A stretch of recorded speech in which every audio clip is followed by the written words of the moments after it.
Okay, let's unpack this. If you've ever wondered how an ancient faith keeps its identity in, our hyper-modern digital world, then this is the deep dive for you. Today, we're tracing centuries of really deep religious tradition as it meets modern global e-commerce. Exactly. Our sources are basically digital excerpts from these big online religious art retailers. We're looking at places like Holy Rosary Team and the Maronite store.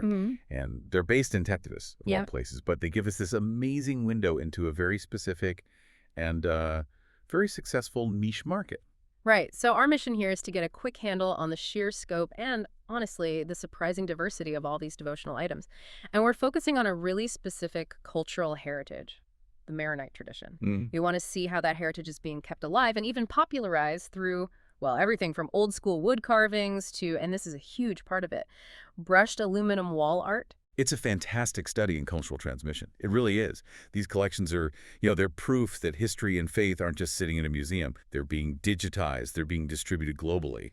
It shows how these ancient practices survive through really modern industrial materials. So for a lot of our listeners, the Maronite Church might be a bit less familiar than, say, the Roman Catholic or major Orthodox branches. Before we get into the sales numbers, what's the core identity we need to grasp here?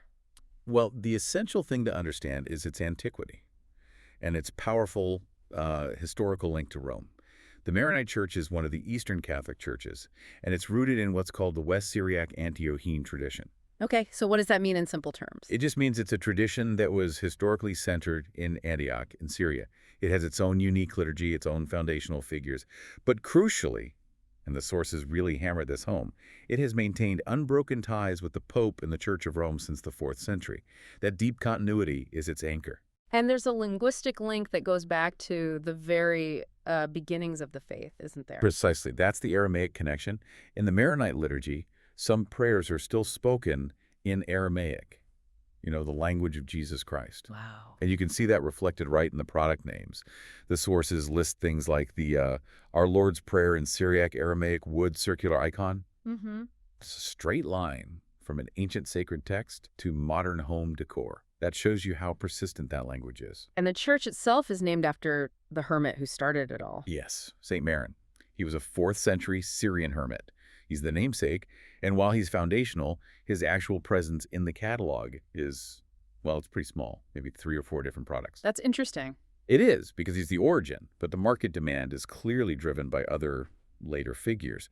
But his legacy, it provides the whole structure for the Maronite section of this huge catalog. So we've got the historical context, but who are the rock stars of this movement? Who is driving those huge product counts right now? The marketplace is almost like a snapshot of who's most relevant today. And what's fascinating is how the inventory actually tracks future events. It's not just historical, it's anticipating things. For instance, you see figures who are about to be canonized, like the 3 blessed Massabki Brothers, Abdelmawadi, Francis, and Raphael. Oh, right. I saw that. Their canonization is scheduled for October 2024. Exactly. And the store already has, 6 to 8 products related to them. It shows a really dynamic retail strategy that's built around the living faith. Then you have the historical giants, people who define the Maronite tradition, like Patriarch Stephen El-Douaihi. He's featured pretty prominently with 10 or 12 products. And he definitely earned his titles. Our sources call him the Saint Patriarch, the father of Maronite history, and pillar of the Maronite Church. I mean, those titles show his historical and theological weight, and that translates directly into consumer demand. But the undisputed heavyweight champion of this whole collection, the one figure just dominating the inventory, has to be Saint Charbel Makhlouf. We saw counts of, 83 products in one collection, 12 in others. He's clearly a massive commercial success. He's a global phenomenon. And that product count is key because it shows a really profound commercial focus. Figures like Saint Charbel just dominate the inventory way more than a more generic, globally known Catholic saints. So what does that suggest? It suggests the Maronite devotional market, while it's using global logistics, is overwhelmingly successful at promoting its own specific modern miracle workers. And Saint Charbel is often right there alongside other key Maronite figures like Saint Rafqa. She's listed as the patron saint against bodily ills and sickness and has about 17 to 20 products. So if we connect this to the bigger picture, this retail space is constantly mixing tradition. You've got these ancient Syriac figures right next to very contemporary ones like Blessed Carlo Acutis, the millennial saint who has 16 products. That's the critical takeaway right there. This catalog is like a living spiritual record. It shows this specific Eastern spiritual landscape is always expanding, merging ancient history with modern saints and global trends, and making it all available to everyone at once. Now let's talk about the materials themselves, because this is where the market really challenges what you might expect. When you think of iconography, you think of, carved wood, maybe paint on panels.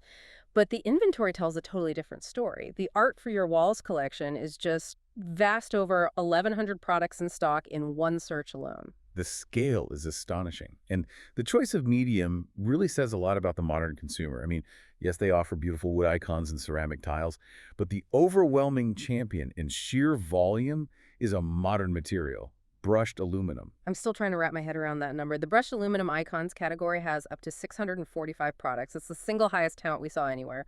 Why the huge preference for industrial metal over traditional wood? It speaks volumes. These aluminum prints, sometimes you'll see them called D-bond or Ludibond, are basically high-grade metal panels, the kind used for gallery-quality photo mounting. They offer incredible durability, a very clean, modern look, and they're resistant to damage. The market is choosing a permanent, efficient display that fits a contemporary home over the, let's say, traditional artisanship of carved wood. The material itself is a statement. And here's where it gets really interesting. They haven't just stuck to art for walls. Beyond the prints, the sources show some surprising things like apparel hoodies, long-sleeve shirts, even baby clothes, and a pretty big selection of 46 different flag products. Ah, the flags. That collection is like a micro-study in the intersection of religious identity and cultural or even political signaling. It shows devotional art being repurposed for public display in a way that's very specific to modern times. We should probably just report on the content of these flags impartially, because they do blend ancient figures with some highly charged modern symbols. For example, there's one flag titled the I Tread Where I Please flag, horizontal Gadsden flag, Catholic flag, Virgin Mary. That example is perfect. It shows exactly how specific religious symbols are being merged with contemporary political iconography.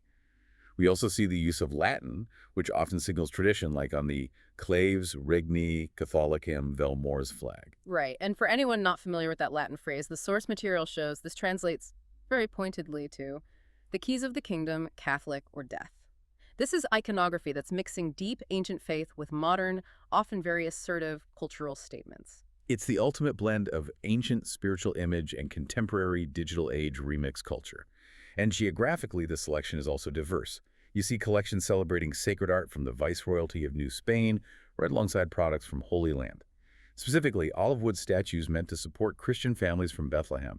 It's a layered market, using global distribution to support local causes. So let's pull this all together. You have this ancient regional tradition, the Maronite Church, with its specific saints and Syriac language.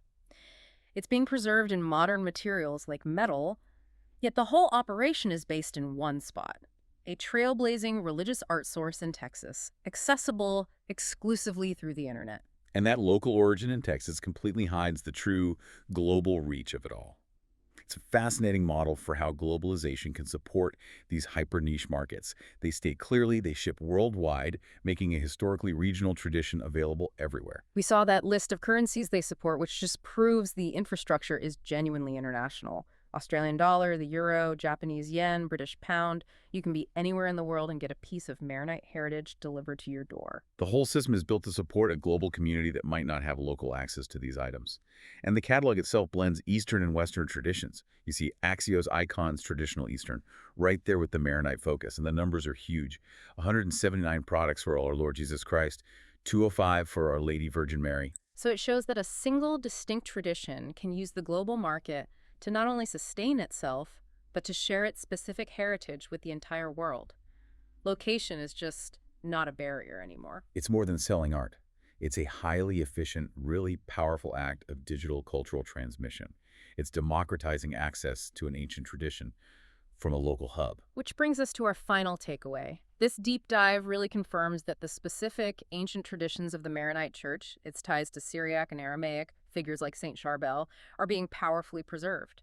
but they're being propagated through these very modern industrial mediums like brushed aluminum, all driven by global digital distribution. The global consumer seems to be choosing durability and modern style to display centuries-old devotion. And this raises a really important question for you to think about. If we connect this to the bigger picture, how does this global market, which so efficiently digitizes and distributes sacred images from an ancient tradition like the Maronite Church, how does it ultimately influence the tradition itself? When historical figures are rendered in brushed aluminum and seen by a global audience, maybe through a cultural mix like those flags, what does that mean for the identity, the accessibility, and the popular idea of these saints for the next generation?